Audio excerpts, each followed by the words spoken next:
Salut à tous, c'est Rudy et j'ai testé un smartphone entrée de gamme, le Vito Y80. Qu'en est-il? C'est parti.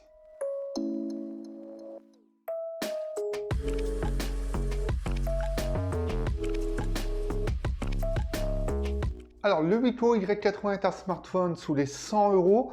Il est donc un réel entrée de gamme et j'avais testé le Vito View 3 Pro il y a quelques mois de cela et sincèrement, j'avais été surpris par l'amélioration apportée par Vito.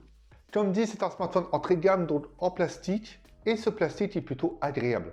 Il ne fait pas trop de chip, il prend les traces de doigts, mais ça, ce n'est qu'un détail.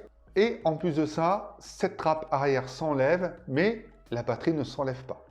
Il est plutôt bien travaillé, les finitions sont vraiment bonnes et on a cet aspect sans bordure à apporter sur tous les entrées de gamme que l'on peut trouver. Alors, je dis sans bordure, c'est visible, hein, il y a un menton et un front bien visibles également, mais c'est bien équilibré et je trouve qu'il n'y a aucune inégalité. Et ça, c'est un bon point. Il est donc sobre, classique, bien équilibré, enfin, il n'y a rien à ajouter sauf le design.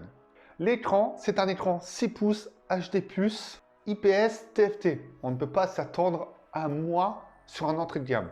C'est amplement suffisant. L'écran n'est pas ultra lumineux, il n'est pas ultra contrasté, mais ce n'est pas une surprise.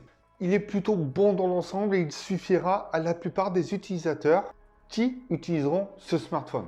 C'est sûr qu'en extérieur, ce sera un peu compliqué à l'utiliser en plein soleil, mais bon, quand on met 100 € dans un smartphone, on sait à quoi s'attendre.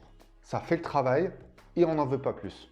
Vito intègre un socle qu'on a déjà entendu parler, mais que l'on ne voit pas très régulièrement. Il s'agit d'un Spectrum SC9863A, cadencé à 1,6 GHz. Il est accompagné de 2 Go de RAM et de 16 Go de stockage interne. Encore une fois, le minimum. Dans les faits, qu'est-ce que ça donne? On ne s'attend pas à des performances de dingue. C'est-à-dire que le smartphone fait le travail auquel on s'attend. Il fait tourner des jeux 3D, il fait tourner les applications, etc. Mais il y aura quelques ralentissements. C'est-à-dire que parfois, l'ouverture d'application et la fermeture de celle-ci mettra jusqu'à 1 à 2 secondes. Mais on ne peut pas lui en vouloir. Ce socle aura également ses limites, ça c'est certain, dans l'installation d'applications, puisque certains jeux 3D n'ont pas réussi à s'installer. Ça prend énormément de temps et finalement, aucun résultat. Mais pour l'interface, Vito utilise toujours Android pur, à savoir que c'est Android 9 qui est installé avec ce smartphone. Et ça fait plaisir puisque ça fait gagner en fluidité et c'est plutôt réactif au quotidien. Donc sur ça, il n'y a pas de surprise. Mais c'est quand même une petite surprise puisque face aux entrées de gamme précédentes de la marque, il y a une amélioration sur les bugs, sur les ralentissements, mais également sur la fluidité et la réactivité. Donc c'est plutôt pas mal.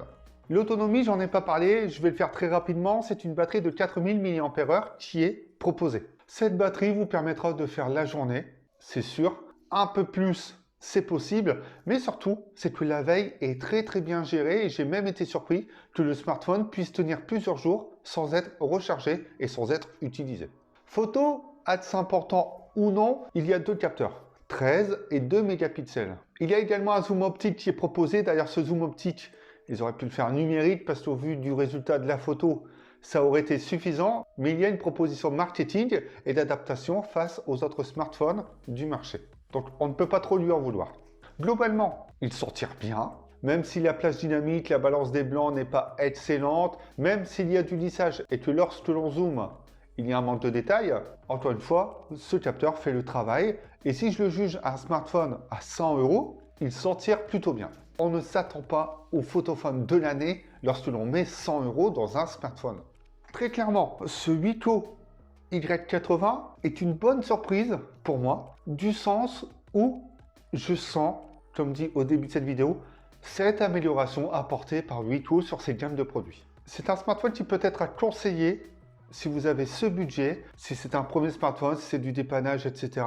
et auquel on ne souhaite pas en demander trop. Ça fait ce qu'on lui demande et on n'en attend pas plus. Cette vidéo vous a plu? C'est parfait, likez, partagez et abonnez-vous tout en activant la petite cloche. Attention, je vous surveille. N'hésitez pas à me rejoindre sur les réseaux sociaux, mais surtout à avoir les autres tests sur la chaîne Avimobile, mais également sur avimobile.fr. D'autres questions, l'espace commentaire est fait pour vous. Et on se retrouve bientôt pour d'autres vidéos et j'espère, pourquoi pas, découvrir d'autres produits de chez Vito ou même aux alentours de 100 €. Et oui, ça m'arrive de temps à autre d'apprécier du mytho, je le dis, et je l'assume.